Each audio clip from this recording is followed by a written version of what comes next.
നമസ്കാരം. ധാനുസ് P S C ടിപ്സിലേക്ക് എല്ലാവർക്കും സ്വാഗതം. ഡിഗ്രി പ്രിലിംസിൻ്റെ പ്രീവിയസ് ചോദ്യങ്ങൾ 2022 മുതൽ 26 വരെയുള്ള ചോദ്യങ്ങൾ ഇനി വീഡിയോ ഉൾപ്പെടുത്തിക്കൊണ്ട് 200-300 ക്വസ്റ്റ്യൻസോളം ചോദ്യങ്ങൾ നമുക്കിവിടെ ഉൾപ്പെടുത്താൻ സാധിക്കുന്നുണ്ട്. അപ്പോൾ ഉത്തരങ്ങൾ നോക്കാം. ഓക്കെ, വളരെ വേഗം തന്നെ തീർക്കാം. ഒന്നാമത്തെ ചോദ്യം താഴെ പറയുന്നവയിൽ കേരളത്തിൽ നിന്നുള്ള ഏത് സ്ത്രീയാണ് ഇന്ത്യൻ ഭരണഘടനാ അസംബ്ലിയിൽ അംഗമല്ലാത്തത്? താഴെ പറയുന്നവരിൽ ഏത് സ്ത്രീയാണ് ഇന്ത്യൻ ഭരണഘടനാ അസംബ്ലിയിൽ അംഗമല്ലാത്തത്? ഓപ്ഷൻസ്: ദാക്ഷായണി വേലായുധൻ, അമ്മു സ്വാമിനാഥൻ, അക്കമ്മ ചെറിയാൻ, ആനി മസ്ക്രിൻ. ഉത്തരം: അക്കമ്മ ചെറിയാൻ. Next one. താഴെ പറയുന്നവരിൽ ഏത് വൈസ്രോയിയാണ് ഹിൽബർട്ട് വിൽ വിവാദവുമായി ബന്ധപ്പെട്ടിരിക്കുന്നത്? Options: Lord Lytton, Lord Minto, Ripon, Lord Curzon. ഉത്തരം: option C, Lord Ripon. 1663 Kochi പിടിച്ചടക്കിയ വിദേശ ശക്തി ആരാണ്?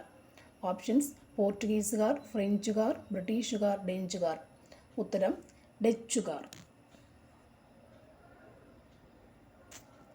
Next one. 1775 രണ്ടാമത്തെ അമേരിക്കൻ കോണ്ടിനെൻ്റൽ കോൺഗ്രസ് നടന്നത്? Options: New York, Philadelphia, Washington, San Francisco. ഉത്തരം: ഫിലാഡൽഫിയ. 1875 രണ്ടാമത്തെ അമേരിക്കൻ കോണ്ടിനെൻ്റൽ കോൺഗ്രസ് നടന്നത് ഫിലാഡൽഫിയ. Next one. ആരാണ് നിയമങ്ങളുടെ ആത്മാവെന്ന പുസ്തകം എഴുതിയത്? Options: Montesquieu, Voltaire, Rousseau, Thomas Paine. ഉത്തരം: മോണ്ടസ്ക്യൂ. നിയമങ്ങളുടെ ആത്മാവെന്ന പുസ്തകം എഴുതിയത് Montesquieu. The spirit of laws, Montesquieu. Next one. ഒന്നാം ലോക മഹായുദ്ധത്തിൽ നിന്ന് റഷ്യ പിൻവാങ്ങിയ ഉടമ്പടിയുടെ പേരെന്താണ്? Options: Saint Petersburg, Brest Litovsk, Versailles, Saint Germain. ഉത്തരം: ബ്രെറ്റ് ലിറ്റോവ്സ്ക് ഉടമ്പടി. ഒന്നാം ലോക മഹായുദ്ധത്തിൽ നിന്നും റഷ്യ പിൻവാങ്ങിയ ഉടമ്പടിയുടെ പേരാണ് ബ്രെറ്റ് ലിറ്റോവ്സ്ക് ഉടമ്പടി. Next one. 1957 കലാപകാലത്ത് ഇന്ത്യയുടെ ബ്രിട്ടീഷ് ഗവർണർ ജനറൽ ആരായിരുന്നു? Canning, Dalhousie, Elgin, Lytton. ഉത്തരം: കാനിങ് പ്രഭു. 1957 കലാപകാലത്ത് ഇന്ത്യയുടെ ബ്രിട്ടീഷ് ഗവർണർ ജനറൽ കാനിങ് പ്രഭു ആയിരുന്നു. 1909 ഗാന്ധിജി എഴുതിയ പുസ്തകമാണ് ഏത്? ഉത്തരം: ഹിന്ദു സ്വരാജ്. 1909 ഹിന്ദു സ്വരാജ് ഗാന്ധിജിയുടെ പുസ്തകം. Next one. തൊട്ടുകൂടായ്മയ്ക്കും ജാതി വ്യവസ്ഥയ്ക്കുമെതിരായ പോരാട്ടത്തിൻ്റെ ഭാഗമായി 1921 തിരുനെൽവേലിയിൽ വെച്ച് ഗാന്ധിജിയെ കണ്ട കേരള നേതാവ് ആരാണ്? ഉത്തരം: ടി കെ മാധവൻ. തൊട്ടുകൂടായ്മയ്ക്കും ജാതി വ്യവസ്ഥയ്ക്കുമെതിരായ പോരാട്ടത്തിൻ്റെ ഭാഗമായി 1921 തിരുനെൽവേലിയിൽ വെച്ച് ഗാന്ധിജിയെ കണ്ട നേതാവാണ് ടി കെ മാധവൻ. ചേരുംപടി ചേർക്കുക. Inter tropical convergence zone doldrum. Inter tropical convergence zone doldrum westerlies 30 ഡിഗ്രിക്കും 60 ഡിഗ്രിക്കും ഇടയിൽ സ്ഥിതി ചെയ്യുന്നു. ഉയർന്ന ഉപ ഉഷ്ണമേഖല അറിയപ്പെടുന്നതാണ് കുതിര അക്ഷാംശം. താഴ്ന്ന ഉപദ്രവം അറിയപ്പെടുന്നതാണ് പോളാർ ഫ്രണ്ട്. ഒന്നുകൂടി. ഇന്റർ ട്രോപ്പിക്കൽ കൺവർജൻസ് സോൺ അറിയപ്പെടുന്ന പേര് ഡോൾഡ്രം എന്നാണ്. Very important. വെസ്റ്റർലൈസ് എന്താണ്? വെസ്റ്റർലൈസ് 30 ഡിഗ്രിക്കും 60 ഡിഗ്രി അക്ഷാംശത്തിനും ഇടയിൽ സ്ഥിതി ചെയ്യുന്നതാണെന്ത്? വെസ്റ്റർലൈസ് എന്ന് പറയുന്നത്. ഉയർന്ന ഉപഉഷ്ണമേഖല ഏതാണ്? ഉയർന്ന ഉപഉഷ്ണമേഖല ഏതാണ്? കുതിര അക്ഷാംശം, ഹോഴ്സ് ലാറ്റിറ്റ്യൂഡ്. താഴ്ന്ന ഉപദ്രവം ഏതാണ്? Polar front. നെക്സ്റ്റ് 13ാമത്തെ ചോദ്യം. തന്നിരിക്കുന്ന പ്രസ്താവനകൾ ഏതൊക്കെയാണ് ശരി? ടോപ്പോഷിറ്റിൻ്റെ ആണ്. ഉത്തരം ഓപ്ഷൻ എ തന്നെയാണ്. അതായത് എയും ഡിയും തെറ്റാണ്, ബിയും സിയും ശരിയാണ്. Okay, B and C. 1:50,000 സ്കെയിലുള്ള ഭൂപടം പ്രതിരോധ സേനകൾ ഉപയോഗിക്കുന്ന ഒരേ നിലവാരമുള്ള ടോപ്പോഗ്രഫിക്കൽ മാപ്പാണ്. പരമ്പരാഗത ചിഹ്നങ്ങൾ എന്നറിയപ്പെടുന്ന ചിഹ്നങ്ങളുടെ സഹായത്തോടെ ഭൂപ്രകൃതിയുടെ സവിശേഷതകൾ ടോപ്പോഷീറ്റിൽ പ്രതിനിധീകരിക്കുന്നു. ഇവിടെ ബിയും സിയും മാത്രം നിങ്ങളൊന്ന് പഠിച്ചു വയ്ക്കുക. ഒക്കെ എപ്പോഴും ചോദിക്കുന്ന ചോദ്യം തന്നെയാണ്. ടോപ്പോഷീറ്റും ഈ 1:50,000 എന്നുള്ള അനുപാതം പഠിച്ചു വയ്ക്കുക. അതുപോലെ ഭൂപ്രകൃതി എന്നുള്ളത് ടോപ്പോഷീറ്റിൽ, പരമ്പരാഗത ചിഹ്നങ്ങൾ അത്രയും ഓർത്ത് വെക്കുക. ഓക്കെ, നെക്സ്റ്റ് പ്രസ്താവന പരിശോധിച്ച് ശരിയായി തിരഞ്ഞെടുക്കുക. ഇതിൽ എയും ബിയും ശരിയാണ്. നമുക്ക് നോക്കാം. പുറന്തോട്, ആവരണം എന്നിവയ്ക്കിടയിലുള്ള ധാതുക്കളുടെ ഘടനയിലെ മാറ്റത്തെ സ്ഥാനമാക്കിയുള്ള വിച്ഛേദനത്തിൻ്റെ ഇടുങ്ങിയ മേഖലയെ മൊഹോറോവിക് വിച്ഛേദനം. അതായത് പുറന്തോടിൻ്റെ ആവരണത്തിനിടയ്ക്കുള്ള മേഖലയാണെന്ത്? മൊഹോറോവിക് വിച്ഛേദനം എന്നാണ് നമുക്ക് കൊടുത്തേക്കുന്നത് എപ്പോഴും. അതുപോലെ പുറന്തോട്, മുകളിലെ ആവരണം എന്നിവ ഒരുമിച്ച് അസ്തനോസ്ഫിയർ എന്നും വിളിക്കാറുണ്ട്. നെക്സ്റ്റ് ചോദ്യം. ഓക്കെ, 17ാമത്തെ ചോദ്യം. ഫാക്ടർ ചെലവിൽ GDP എന്തിനു തുല്യമാണ്? ഫാക്ടർ ചെലവിൽ GDP എന്തിനു തുല്യമാണ്? ഉത്തരം ഓപ്ഷൻ ബി. വിപണി വിലയിലെ NNP പ്ലസ് മൂല്യ തകർച്ച മൈനസ് വിദേശത്തു നിന്നുള്ള അറ്റ വരുമാനം മൈനസ് അറ്റ പരോക്ഷ നികുതിയാണ്. വിപണി വിലയിലെ NNP പ്ലസ് മൂല്യ തകർച്ച മൈനസ് വിദേശത്തു നിന്നുള്ള അറ്റ വരുമാനം മൈനസ് അറ്റ പരോക്ഷ നികുതി. GDP ഫാക്ടർ ചെലവ് GDP ആണ് ഇവിടെ പറഞ്ഞിട്ടുള്ളത്. ഫാക്ടർ ചെലവ് GDP ആണ് ഉള്ളത്. GDP എപ്പോഴും ചോദിക്കുന്ന ചോദ്യമാണ്. GDP, GNP എന്നിവ ഫാക്ടർ കോസ്റ്റും ചോദിക്കാറുണ്ട്. അപ്പോൾ നോക്കുക. നെക്സ്റ്റ് ചോദ്യം. നികുതികളുടെ ഒപ്റ്റിമൽ മിശ്രണം സംബന്ധിച്ച താഴെ പറയുന്ന പ്രസ്താവനകൾ ഏതൊക്കെയാണ് ശരി?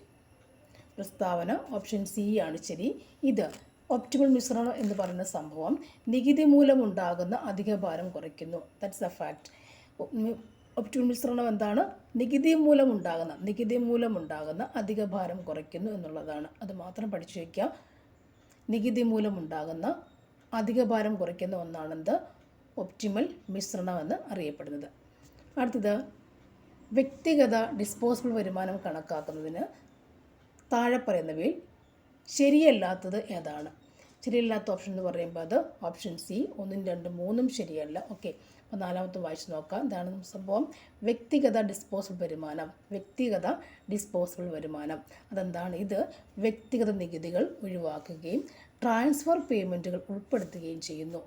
വ്യക്തിഗത ഡിസ്പോസിബിൾ വരുമാനം ശരിക്കും എന്താണ്? ട്രാൻസ്ഫർ പേയ്മെൻറ്റുകൾ ഉൾപ്പെടുത്തുന്ന സംഭവമാണ്. ട്രാൻസ്ഫർ പേയ്മെൻറ്റുകളെ കണക്ട് ചെയ്ത് വെക്കുക.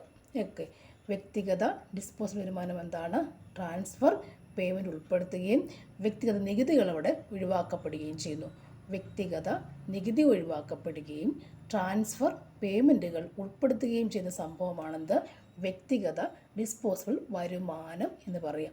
അങ്ങനെ വ്യക്തിഗത ഡിസ്പോസിബിൾ വരുമാനം കിട്ടുമ്പോൾ നമുക്ക് ആ വ്യക്തികൾക്ക് നികുതി ഒഴിവാക്കപ്പെടുന്നു, പകരം അവർക്ക് ട്രാൻസ്ഫർ പേയ്മെൻറ്റ് ഉൾപ്പെടുത്തി കൊടുക്കുകയും ചെയ്യുന്നുണ്ട്.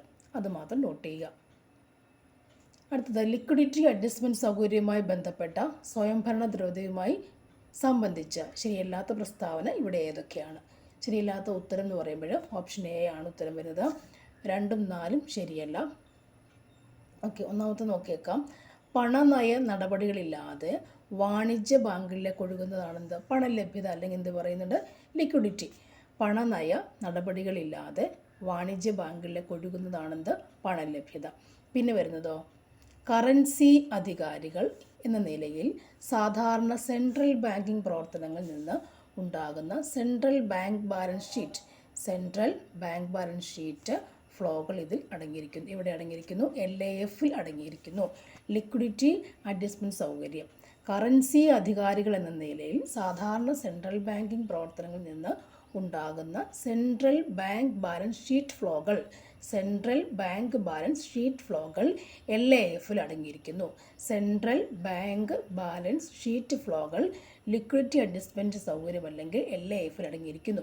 അതുപോലെ പ്രധാനപ്പെട്ട പോയിൻ്റാണ് പണലഭ്യത എന്നുള്ള പോയിൻ്റ്. അതായത് പണനയ നടപടികളൊന്നുമില്ലാതെ വാണിജ്യ ബാങ്കുകളിലേക്ക് ഒഴുകുന്നതാണെന്ത്? പണലഭ്യത.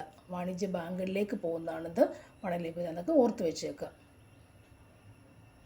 അടുത്തത്, ഇന്ത്യൻ ഭരണഘടനയുടെ ഏത് ഷെഡ്യൂളിലാണ് യൂണിയനും സംസ്ഥാനങ്ങളും തമ്മിലുള്ള അധികാര വിഭജനത്തെക്കുറിച്ച് പ്രതിപാദിക്കുന്നത്?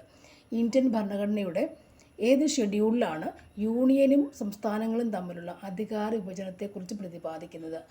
ഉത്തരം 7th, 7ാമത്തെ ഷെഡ്യൂൾ അല്ലേ, 7ാം ഷെഡ്യൂളിലാണ് ഇതിനെക്കുറിച്ച് പ്രതിപാദിക്കുക. 7ാം ഷെഡ്യൂൾ, ഇന്ത്യൻ ഭരണഘടനയുടെ 7ാം ഷെഡ്യൂളിലാണ് യൂണിയനും സംസ്ഥാനങ്ങളും തമ്മിലുള്ള അധികാര വിഭജനത്തെക്കുറിച്ച് പറയുന്നത്. അടുത്ത ക്വസ്റ്റ്യൻ, ദേശീയ മനുഷ്യാവകാശ കമ്മീഷനെ സംബന്ധിച്ച് ശരിയല്ലാത്ത പ്രസ്താവന ഇവിടെ ഏതൊക്കെയാണ്? ശരിയല്ലാത്ത പ്രസ്താവന എന്ന് പറയുമ്പോൾ നമുക്ക് 4ാമത്തതാണ് ഉത്തരം. ഓപ്ഷൻ ഡി ആണ് ഉത്തരം. 4ാമത്തെ ശരിയല്ലാത്ത പ്രസ്താവന. നമുക്കറിയാം ഇത് വേണ്ട അല്ലേ. പാർലമെൻറ്റിൻ്റെ നിയമപ്രകാരമാണ് NHRC ദേശീയ മനുഷ്യാവകാശ കമ്മീഷൻ നിയമിച്ചിരിക്കുക. അറിയാം, പാർലമെൻറ്റിൻ്റെ നിയമപ്രകാരമാണ് NHRC നിയമിച്ചിരിക്കുക. എപ്പോഴും ചോദിക്കുന്ന ഒന്നാണ് ദേശീയ മനുഷ്യാവകാശ കമ്മീഷനെ കുറിച്ച്. അതുകൊണ്ട് കൂടുതൽ പോയിൻറ്റ്സുകൾ വായിച്ച് പഠിക്കാം. ജനങ്ങൾക്കിടയിൽ ബോധവൽക്കരണം നടത്താനുള്ള ഉത്തരവാദിത്തം കമ്മീഷനാണ്. ആർക്ക്? NHRCക്കാണ്. ദേശീയ വനിതാ കമ്മീഷൻ ചെയർപേഴ്സൺ ഒരു NHRC എക്സ് ഒഫീഷ്യോ അംഗം കൂടിയാണ്.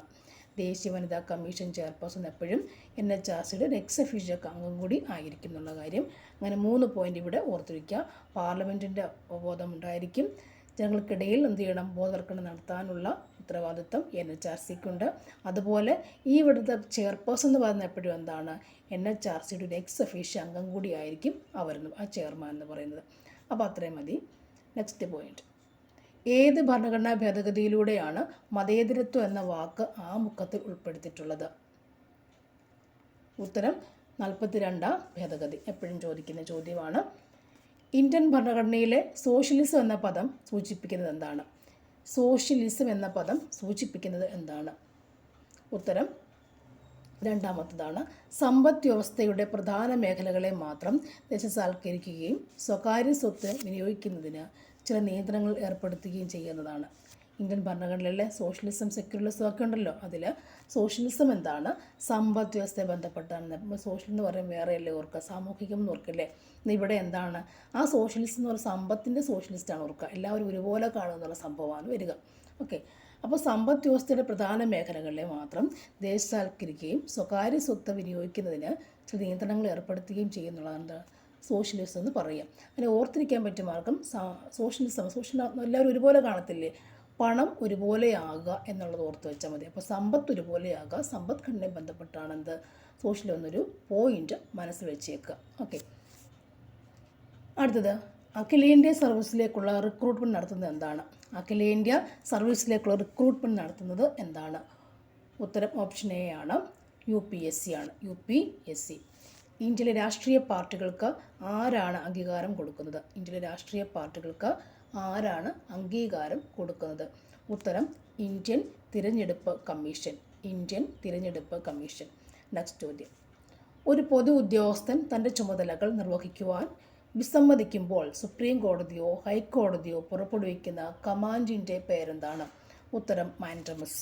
ഉത്തരം മാൻഡമസ്.